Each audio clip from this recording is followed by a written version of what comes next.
Student है जो IAS की तैयारी करते हैं, खासतौर पर दिल्ली में रह के। दिल्ली में आईएएस की तैयारी कर रहे हैं, लेकिन वो सोचते हैं कि आरएस का भी एग्ज़ाम देना चाहिए। तो उनके लिए मैं बताना चाहूँगा कि केवल आपको राजस्थान की कुछ जो हिस्ट्री वगैरह पढ़नी है, इसके अलावा लैंग्वेज वगैरह पेपर पढ़ने हैं। हमें याद है कि दिलीप सर ने कभी भी आज तक हमारे किसी आंसर की तारीफ़ नहीं की। टेस्ट सीरीज आपको प्रैक्टिस करवाने के लिए, आपकी कंसिस्टेंसी बनाने के लिए, बहुत सारे लोगों की प्रॉब्लम रहती है कि उनसे एक अच्छा शेड्यूल नहीं बनता है कि हमें वीकली क्या पढ़ना है। मेडिटेशन स्टूडेंट्स को एक लगातार पढ़ने के लिए, रिलैक्स रहने के लिए, स्ट्रेस फ्री रहने के लिए बहुत ज़्यादा इंपॉर्टेंट है। हमें अपने बारे में कुछ गलत फहमियाँ होनी चाहिए, हमें लगना चाहिए कि हम बहुत महान हैं। कुछ गलत फहमियाँ इस प्रकार की होनी चाहिए। तो ये गलत फहमियाँ हमें हमेशा से रही भी है। रात से था वो डर गया, मैं तो जुगनुओं का यार हूँ, मैं शून्य पे सवार हूँ। ये सभी सब्जेक्ट्स के शॉर्ट नोट्स बना रखे हैं। ये मुझे लास्ट टाइम में रिवीजन में बहुत हेल्प करते हैं। हेलो एवरीवन, वेलकम टू स्टूडेंटो। सो आज हमारे साथ है विकास सर, जो कि अभी हाल ही में जो आरएएस का रिजल्ट आया था 159 रैंक के साथ सिलेक्ट हुए हैं। जैसा कि आप सभी सर को जानते हुए, क्योंकि सर स्प्रिंग बोर्ड एकेडमी से सिविल सर्विसेज के स्टूडेंट्स के लिए कोचिंग वगैरह देते थे। सर साथ ही तीसरी बार यूपीएससी के इंटरव्यू के लिए भी अपेयर हो रहे हैं। तो साथ में हम उनकी स्टडी जानेंगे कि वो यूपीएससी के साथ आरएएस को कैसे क्लियर किया। इन सब बातों पर हम डिटेल में बात करेंगे। उनकी स्ट्रैटेजी क्या, टाइम टेबल रहा। तो अभी तक आपने चैनल को सब्सक्राइब नहीं किया तो चैनल को सब्सक्राइब कर लीजिए, इस वीडियो को लाइक करें। एंड आपके जो भी क्वारीज होते हैं आप हमें इंस्टाग्राम एंड फेसबुक पर मैसेज कर सकते हैं।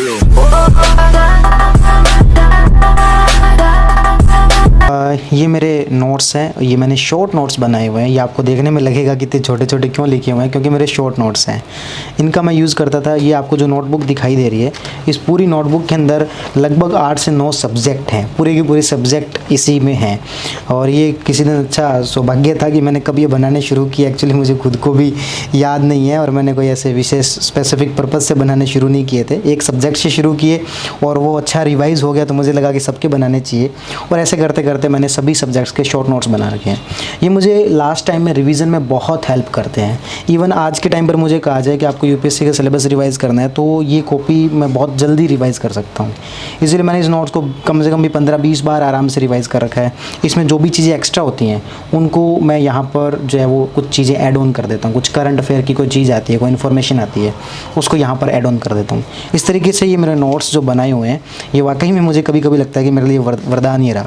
इस नोटबुक पे ना ये लिखा हुआ है बुनियाद, और मुझे लगता है मेरी कोई सफलता की या फिर एग्ज़ाम क्लियर करने की बुनियाद है तो शायद वो यही है। तो क्योंकि अब काफ़ी बार रिवीजन हो गए स्प्रिंग बोर्ड के नोट्स के साथ में, इसमें मैंने करंट अफेयर भी ऐड ऑन कर दिया, तो इससे मुझे जो बहुत फ़ायदा हुआ। सर सबसे पहले आप अपना नाम और आपका एजुकेशन बैकग्राउंड बताइए।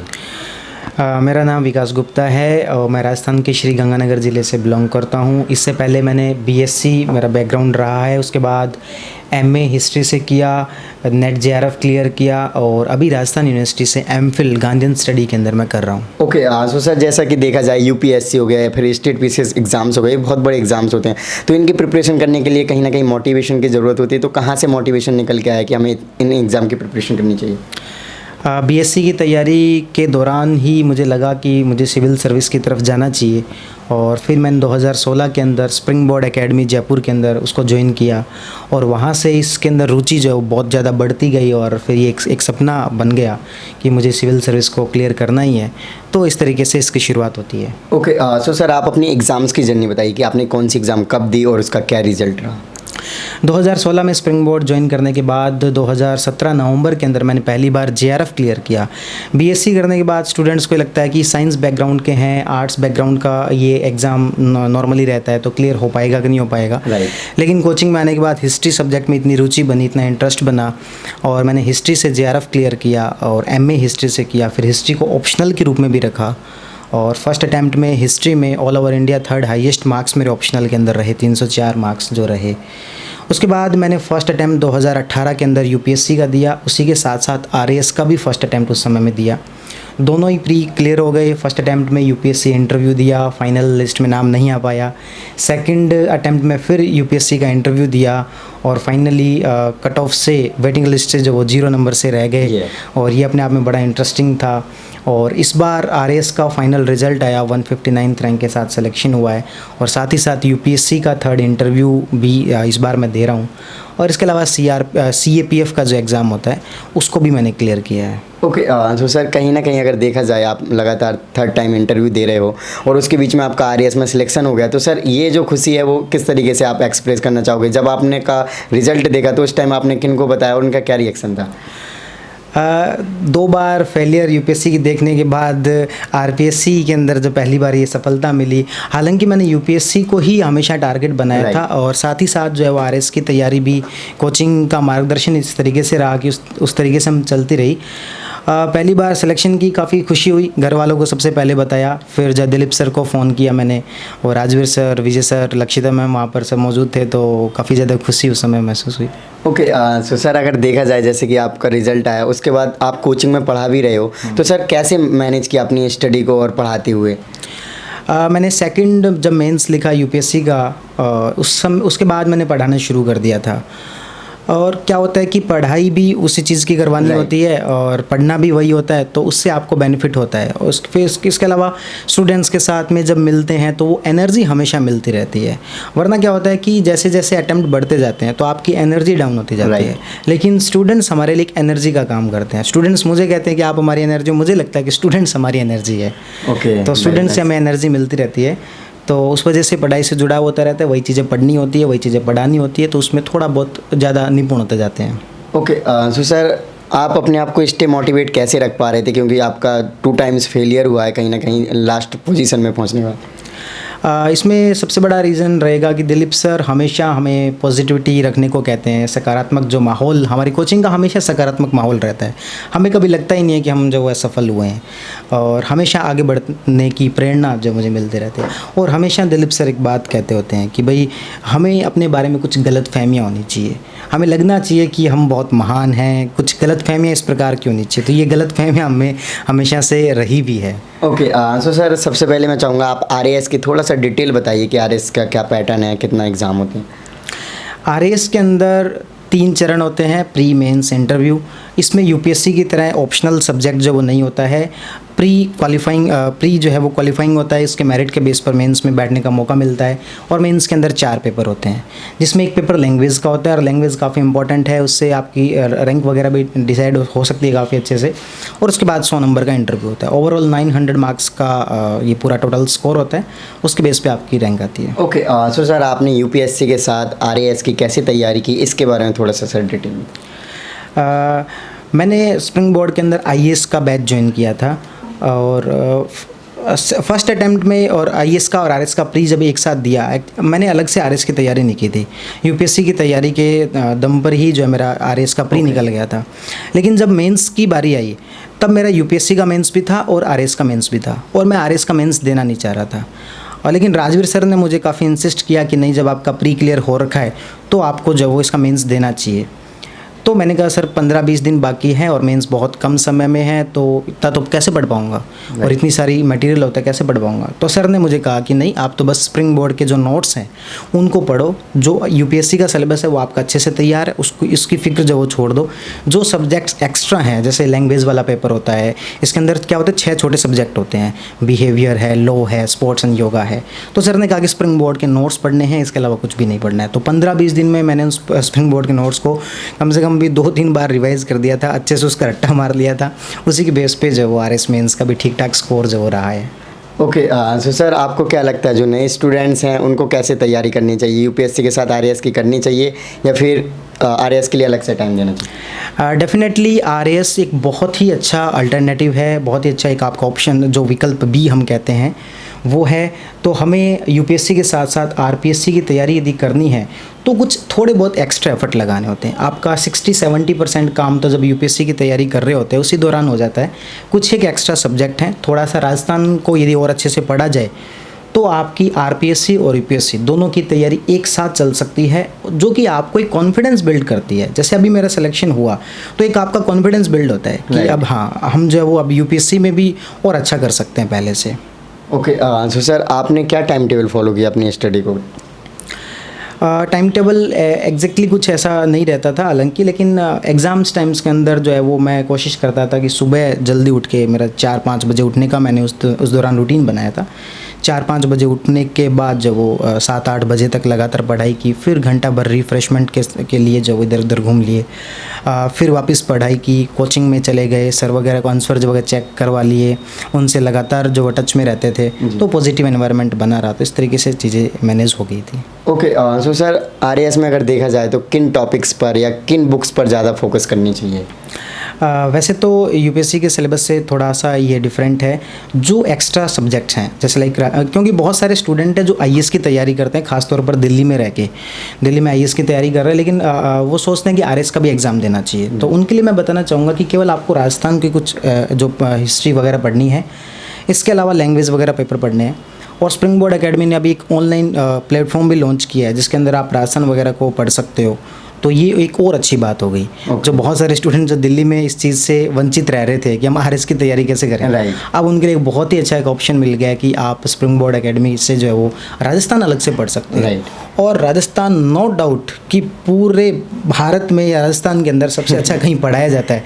तो राजवीर सर को सभी जानते हैं, तो बहुत ही शानदार राजस्थान पढ़ाते हैं। इवन मैं तो कहता हूँ राजस्थान के एक एक व्यक्ति को, वो पढ़ाई भी नहीं कर रहे तो उनको भी एक बार राजस्थान का इतिहास पढ़ना चाहिए। सबको पता है राजस्थान का कितना गौरवशाली इतिहास रहा है। तो सर अगर देखा जाए कि आप हिंदी मीडियम से तैयारी कर रहे हो, थर्ड टाइम आप इंटरव्यू भी दे रहे हो, आपने एक बार बताया कि आपके 190 मार्क्स आए जो कि one of the best marks हैं, तो कौन से स्टेज पे लगता है कि हिंदी मीडियम के स्टूडेंट्स पीछे रह जाते हैं? आप भी 3 बार इंटरव्यू दे रहे हो कहीं ना कहीं। ऐसा सच मुझे नहीं लगता कि हिंदी मीडियम के साथ में कोई बहुत ज़्यादा भेदभाव ऐसा सच नहीं होता है, लेकिन 2-3 लेवल कह सकते हैं। फर्स्ट लेवल की हम कंटेंट के लेवल पर, कंटेंट के लेवल पर बहुत सारी चीज़ें जो इंग्लिश मीडियम में बहुत इजीली अवेलेबल होती है। हालांकि आज के टाइम पर हिंदी मीडियम में भी ठीक ठाक चीज़ें हो गई हैं, और स्टूडेंट यदि हिंदी मीडियम से हैं तो उनको इतना तो एफर्ट करना पड़ेगा, थोड़ा तो हमें जो वो इसके लिए परेशानी उठानी पड़ेगी कि इंग्लिश मीडियम में अच्छा कंटेंट पढ़ा जाए। दूसरा मुझे लगता है कि जो सबसे बड़ी जो दिक्कत है वो है कि एक इनको जो वो नेचुरल लॉस है, प्राकृतिक नुकसान होता है, और वो है आपकी आंसर राइटिंग के अंदर जो स्पीड होती है। हिंदी के अंदर आपको लिखने में ज़्यादा समय लगता है, इंग्लिश में लिखने के अंदर जो आप नेचुरल जो है वो थोड़ा तेज़ लिख सकते हो। इसकी वजह से आप मान के चलो कि हर पेपर के अंदर 5 से 10 मिनट का नुकसान होता है हिंदी मीडियम के स्टूडेंट को, और उसकी वजह से आप लगा लो हर पेपर के अंदर 5 से 7 नंबर, और वो 7 पेपरों के अंदर मिला के होता है 35 से 40 नंबर। वो जो गैप है वो फिल करने के अंदर स्टूडेंट्स को प्रॉब्लम होती है। ओके, तो सर अगर आपके ऑप्शनल की बात की जाए तो सर उसके बाद मेरा ऑप्शनल हिस्ट्री रहा है, और ये मैंने स्प्रिंग बोर्ड से ही तैयारी की है। हमारी कोचिंग के अंदर लगभग जितनी फैकल्टी है, जो क्योंकि हमारे सारी फैकल्टी यूपीएससी की तैयारी किए हुए, इंटरव्यू दिए हुए और सेलेक्टेड जो हमारे फैकल्टी रही हैं, तो उन सबका ही ऑप्शनल हिस्ट्री रहा है। दिलीप सर का ऑप्शनल हिस्ट्री था, राजवीर सर का ऑप्शनल हिस्ट्री था, अशोक चारण सर अभी IRS हैं, उनका ऑप्शनल हिस्ट्री था, नंद किशोर सर अभी IAS हैं, यूपी के अंदर पोस्टेड है, उनका भी ऑप्शनल हिस्ट्री था। इस वजह से हमारा हिस्ट्री के साथ एक अच्छा जुड़ाव भी रहा है, और इससे हमें फ़ायदा भी मिला। आंसर वहाँ पे अलग से टेस्ट सीरीज चलती है हिस्ट्री ऑप्शनल के लिए, तो उसका बेनिफिट जो मुझे देखने को मिलता है। ओके, सो कहीं ना कहीं क्योंकि राजस्थान का जो इतिहास है वो भी काफ़ी गौरवशाली, वो भी काफ़ी गौरवशाली रहा है, तो वो भी हमें प्रेरित करता है। तो कह सकते हैं कि इतिहास तो हमारे खून में है। जी। ओके, तो सर अगर हम देखा जाए तो आरएएस में या फिर किसी भी एग्ज़ाम में देखा जाए यूपीएससी में टेस्ट सीरीज़ की क्या इंपॉर्टेंस है? टेस्ट सीरीज आपको प्रैक्टिस करवाने के लिए, आपकी कंसिस्टेंसी बनाने के लिए। बहुत सारे लोगों की प्रॉब्लम रहती है कि उनसे एक अच्छा शेड्यूल नहीं बनता है कि हमें वीकली क्या पढ़ना है, तो टेस्ट सीरीज़ आपकी वो जो शेड्यूल है वो बनवा देती है। और सबसे इसमें इम्पॉर्टेंट कि आपकी प्रैक्टिस। सर हमेशा कहते हैं कि आप जो है वो अभ्यास के दौरान जितना अधिक पसीना बहाओगे, युद्ध के दौरान आपका खून उतना ही कम बहेगा। तो अभ्यास जितना हम ज़्यादा करेंगे, जितने ज़्यादा टेस्ट देंगे, हमने बहुत सारे स्टूडेंट्स को ऑब्जर्व किया है कि जो लगातार टेस्ट देते हैं उनका सिलेक्शन डेफिनेटली होता है। हमारी कोचिंग से इस बार एक मोनिका सामोर स्टूडेंट रही हैं, तो उनका हमेशा ही जो टेस्ट सीरीज़ के अंदर अच्छा परफॉर्मेंस रहा, सारे टेस्ट उन्होंने लगातार लिखे। तो वो कई बार अपना अनुभव शेयर करते हुए कहती है कि जैसा हम यहाँ पे टेस्ट सीरीज़ दे रहे थे, हमें फील हुआ कि आरपीएससी का जो फाइनल एग्ज़ाम दे रहे हैं तो वही चल रहा है। तो ओके, सो सर आपने बताया था कि आप मेडिटेशन वगैरह भी करते हो, तो क्या रोल है प्रिपरेशन में मेडिटेशन का? मेडिटेशन स्टूडेंट्स को एक लगातार पढ़ने के लिए, रिलैक्स रहने के लिए, स्ट्रेस फ्री रहने के लिए बहुत ज़्यादा इम्पॉर्टेंट है। और मुझे लगता है कि स्टूडेंट्स को अपना कीमती समय से मिनिमम 15 मिनट 20 मिनट डेली जो है वो मेडिटेशन के लिए निकालना चाहिए, ताकि जो इतनी एक जो गला काट प्रतिस्पर्धा है, तो तो उससे आप जो बच सकते हो।